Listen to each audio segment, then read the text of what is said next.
Wednesday, April 6th edition of the Carolina Weather Video. I am meteorologist Matthew East, and a much quieter couple of days on tap from, of course, what we had with that big severe weather outbreak Monday night into Tuesday morning. And I want to take one more look back at the compiled map of storm reports.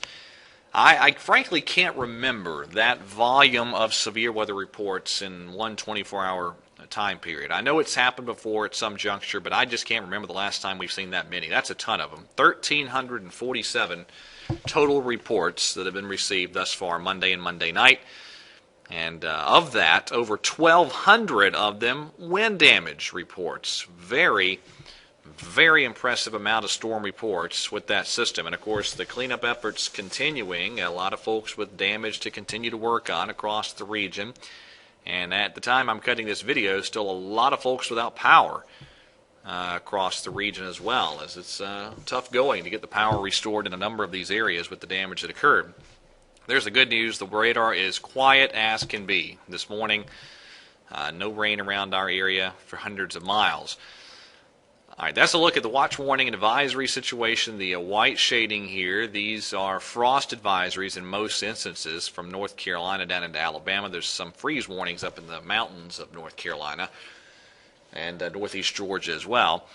And there you go. That's the chilly air that's sitting in place. Most of the Piedmont of North Carolina well down into the 30s this morning, even some areas dabbling at or just below freezing. But check out the warm up that's already occurring back here in the plains. That'll quickly move our way, and we'll have a pretty good warming trend here over the next couple of days. Now, as we get into the weekend and early next week, there's the day 4 and 5 outlined areas for severe weather from the SPC. And that is going to be the next system to watch as it progresses our way. But today, smooth sailing. Generally a zonal flow across the southern tier of the United States. Let's go out to Thursday night into Friday morning. Some mild ridging, pumping the warmth across the south. There's the beginnings of that next system back in the western U.S. that by the time we get to Friday night into Saturday morning, that big cutoff low sitting over California.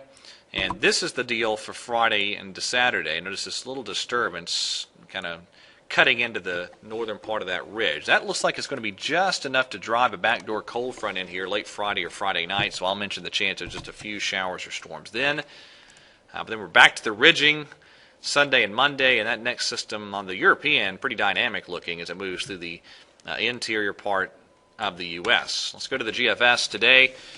Smooth sailing. Sunshine. Hard to find a cloud in the sky at all today, and we'll see highs into Piedmont well up into the 60s. Tomorrow it'll be well up into the 70s for highs. Okay, let's go out to Friday.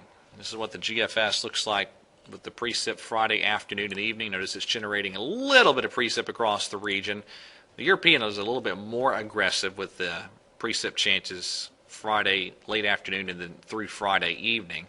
So again, I have late Friday and Friday night thrown in the chance of at least a few isolated showers or storms, but then it looks like the rain chance is going to be pretty low on Saturday. While not zero, I think most of us will be dry Saturday and Sunday.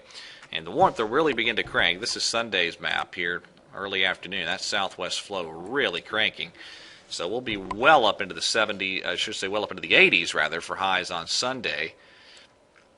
And then as we get on into Monday, that's when the GFS swings that next system in. It's more like a Monday night deal on the European, but that'll be the next one to watch for the possibility of strong to severe storms. Even though, again, on the GFS, the main dynamics are way off to the north. The European has, once again, a lot of energy in the base of that trough that's swinging in. So that'll be something to watch with the next system that will roll in here again, either late Monday or Monday night.